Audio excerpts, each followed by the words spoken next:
let's go to point 5, crouch behavior.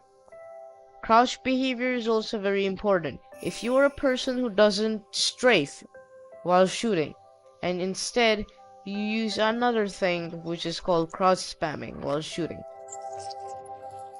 This. Let me show you in third person mode.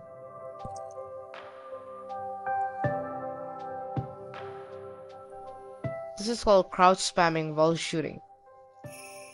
Okay?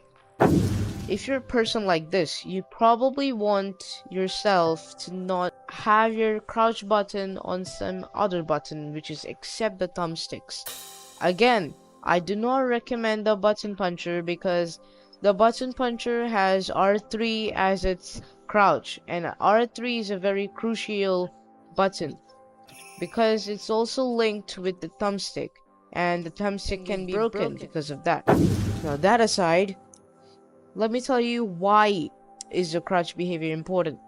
The right crouch behavior also enhances the control, because if you're a crouch spammer and you're using some other setting, like example you're using default. Not many people use default, but still newcomers do. So if you use that, you can't basically look, okay, because you're removing your thumb from the looking stick.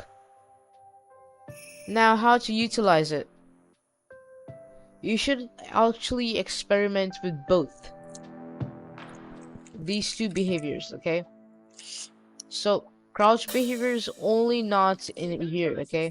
So let's say you're crouching over here and you're slide jumping and doing this.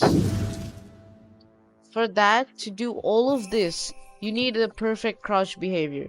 For that, I use hold. You may use toggle or hold, it depends on you. You need to experiment with both of them. But let me tell you, the crouch toggle is not really helpful in movement. If you're a movement fan instead of an aim fan, you should probably use hold, because hold allows you to do basically all of them. Alright. Point 5 is done, let's go to point 6, vibration. Many newcomers make this mistake.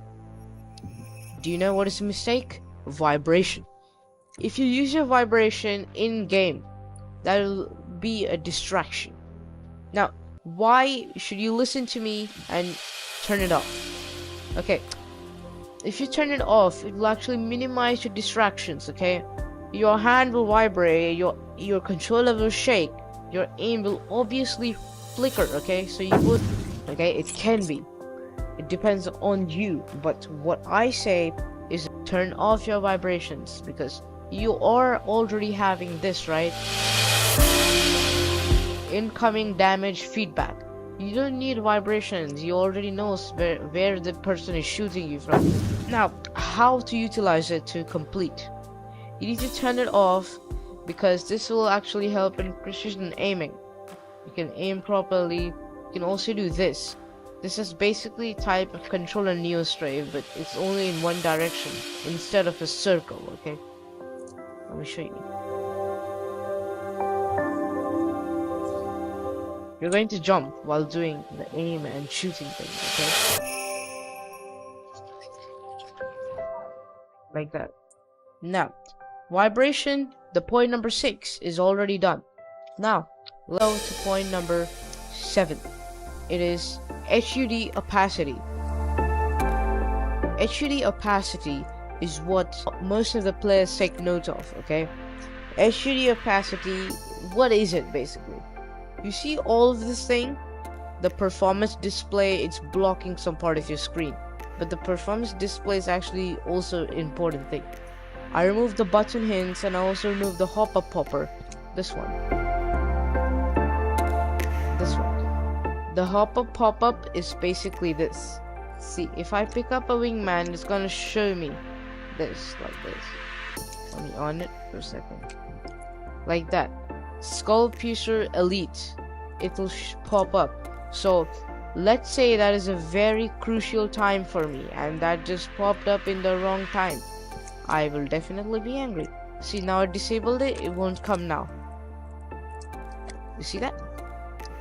So you should disable these type of things because they're basically distractions. right?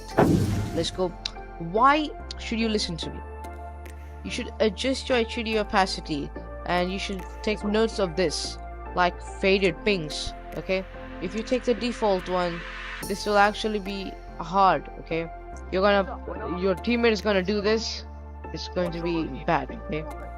You don't want this to be too colorful, okay? I still prefer you should keep it unfaded, because don't do that. And also HUD opacity also counts here. If you put the default, you'll get a lot of information. High power revolver, and it's gonna take a big part. So this is something which is very important. You're in the middle of a fight, you're trying to grab a gun because you couldn't find something, and you just went and this blocked a lot of part of your screen. There's ammo, stacks of ammo drop down. And now if I just do this, see? Nothing. This is nothing, man. Flatline. Bro, like that, from that pop-up to only this is a big improvement. Enable this, okay? Enable this. Now, how to utilize it? You should set HUD opacity to a level you see essential details. Now, this is console, man. You gotta do some things which is gonna help directly to the HUD opacity. Alright. Now, since we're clear from point number 7, point number 7 is done. So, point number 8, field of view / FOV. FOV is something which many people also don't take note of. Some people keep it on 70, man. Seriously, 70? Like, this is the worst thing ever. It's like when you were small and you just look into the TV, you see, this is better, man. You should take note of this. Now, why should you listen to me? You should experiment with your FOV, and you should check which one is better. Should you take the full FOV, or should you take it less than 100, more than 100, or less than 110? Just check which is the best, okay? How to utilize it? You should check an FOV that balances and provides better peripheral vision. This is really important, okay? Because Apex is a game where it can go to national levels, and in national levels, if you're not taking note of this is going to be really hard, okay? So if you want to play good in this season, you got to take note of these things. Now, how to utilize it? Let me complete it. Higher FOV can actually increase the field of view you're getting. Higher FOV basically means more field of view, and more field of view means you're gonna see more things at a time. So this leads to be you're having more awareness at your surroundings, because you can see more, right? That's why. Now, number 9 is colorblind mode. Colorblind mode is something which we all use, but I'm not talking about those colorblind modes. These ones. Durantopia, Triantopia, or Protantopia. I'm talking about these things, the reticle. Reticles can also be customized, and also the laser sights, but the reticles are very important. You need to take a light colored reticle because it's very important. Reticle will actually also help in aiming because it's giving a more clear view. It's not like a dark color.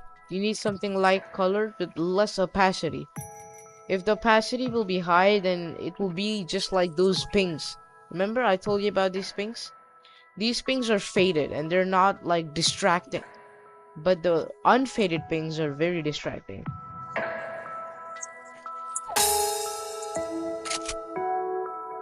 Okay, why should you listen to me? Colorblind mode can enhance the visibility, just like I said previously. This will be much easier to see your opponents, and it's not going to be blending in with the nature. You should take a color which is very unique, and it's not found in here. Example this. See, the color merges. This is very small thing, but it's not a too big thing. Now, how to utilize it? You can check out different colors. I prefer a light colors because it gives more visibility, right? Yeah, that's why. Now, you have to take in mind that if you keep the color too low, you're gonna make it non-visible, okay? Don't make it too much wide so it doesn't become visible. Just make sure it's not too blending in with the surroundings. That's one of the things which I have to tell you again and again. Now, number 10 is sensitivity transition mode. This thing is very unique and we don't see this a lot, but the transition only happens when the enemy occur. Now this thing is related to our sensitivity. Just as I told you in the video that you should keep your sensitivity good, okay? Don't make it too low or too high, because the aim assist will eventually slow you down, and if your aim assist slows you down and your aim sensitivity is already slow, then you will be like a turtle aiming. So basically you don't want it to be slow, and you don't want it to be too fast, or you'll just be running away like hell. Okay? This way is why you should listen to me. Now, how to utilize it? You should experiment with different settings again, because you should see where the transition is comfortable and you can adjust to it. Now, don't go on and take the settings to like very low. So you should take either default or take pay, because default can sometimes also make things a little harder. So yeah, point number 11 is play on a good controller. Stick drift is something which happens a lot of time, okay? So many people don't have a good controller, and input lag is something they see a lot. Input lag sometimes cannot be fixed by dead zones, and you'll be left with a stupid controller and you're going to be aiming like a freak. Then you need to buy a new controller, okay? Because you need to be good at the game or people will be trash talking you. Remember that. So, my fellow mates, and make sure to like and subscribe because I really need support. I hope you guys are with me. I'll see you for the next video. This is Storm signing off. I hope you learned something new in this video, and please utilize it. See you guys. Bye.